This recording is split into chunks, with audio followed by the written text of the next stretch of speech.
আসসালামু আলাইকুম, welcome back to my channel Sumina's world.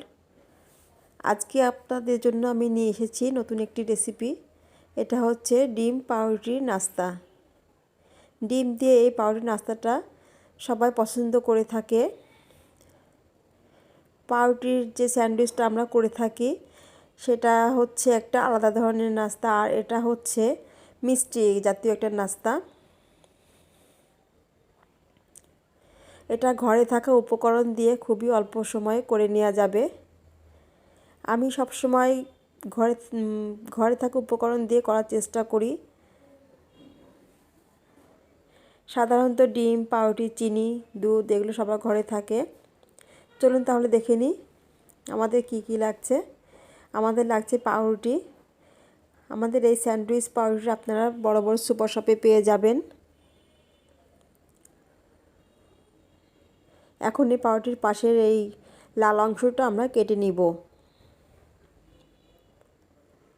আপনারা কেউ চাইলে এটা রেখে দিতে পারেন, তবে এটা স্কিপ করে দিলে ভালো দেখায়। আর পাউরুটির এই লাল অংশটা আপনারা ফেলে দিবেন না, এটা দিয়ে আপনারা ব্রেড ক্রাম্ব করে নিতে পারবেন। এই যে আমার এগুলো কাটা হয়ে গেছে।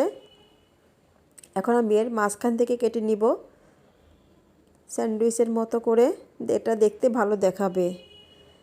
আমার এগুলো সব কাটা হয়ে গেছে। এখন এগুলো আমরা ভাজার জন্য রেডি করব। আর লাগছে আমাদের ডিম। এখানে আমি 3টে ডিম নিয়েছি। লাগছে গুঁড়ো দুধ। এখানে আমি 10 টাকা দামের যে মিনি প্যাকেটগুলো আছে তার 2 প্যাকেট নিয়েছি। আর লাগছে চিনি। আমি এখানে 3টা ডিমের জন্য দেব 6 চামচ চিনি। এই 6 চামচ চিনিতে আমার একেবারে পারফেক্ট একটা মিষ্টি তৈরি হয়ে যাবে। আপনারা যদি চিনি কম বা বেশি খেয়ে থাকেন আপনারা আপনাদের আন্দাজ মতো দিতে পারেন, তবে মিষ্টি জিনিসে পারফেক্ট মিষ্টিটা না হলে ভালো লাগে না। এখন আমাদের দিয়ে দিচ্ছি গুঁড়ো দুধ। ডিমটা আমি চিনি দিয়ে ফেটে নিয়েছি, এখন গুঁড়োটা দিয়ে বাকিটা ফেটে নিব। ডিমটা যেন দলা বেঁধে না থাকে সেদিকে খেয়াল রাখতে হবে। এটা আপনারা হ্যান্ড উইক্স দিয়েও বিট করে নিতে পারেন। আমি কাঁটা চামচ দিয়ে করে নিয়েছি। এখন আমি চুলায় দিয়ে দিচ্ছি একটি প্যানে আমি তেলটা গরম করে নেব। এখানে দিয়ে দিচ্ছি আমি ছোট্ট একটি টিপস।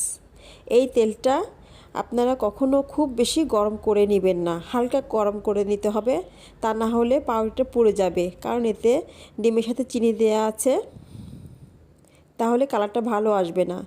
আপনি একটা অল্প আঁচে করে ভাজবেন, তাহলে দেখবেন সুন্দর একটা কালার এসেছে। এই যে দেখেন হালকা বাদামি কালার হয়েছে, আমি এটা নামিয়ে নিচ্ছি। আপনাদের সুবিধার জন্য আমি আবারও ভেজে দেখাচ্ছি। এই যে দেখুন ঠিক এরকম একটা বাদামি কালার হবে, তখন আপনারা নামিয়ে নেবেন। এর থেকে বেশি কালার হলে সেটা খেতে তিতা লাগবে। আমার সবগুলো রুটি ভাজা হয়ে গেছে, আমি যে কয় পিস নিয়েছিলাম।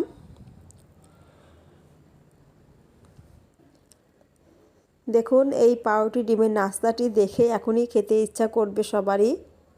আপনারা এটা বাচ্চার টিফিনে ঝটপট করে দিতে পারবেন, কিংবা বিকালের চার সাথে দিতে পারবেন। এটা করতে বেশি ঝামেলাও হবে না, আর ঘরে থাকা উপকরণ দিয়ে করে নেওয়া যাবে। আমাদের ঘরে ডিম, পাউরুটি তো সবার ঘরে থেকেই থাকে, দুধ, চিনি এগুলো থেকে থাকে, ঝটপট করে নেওয়া যাবে। আপনারা এটা অবশ্যই বাসায় ট্রাই করবেন। আর আমার ভিডিওটি ভালো লাগলে অবশ্যই এটা সাবস্ক্রাইব করে দিবেন। ধন্যবাদ।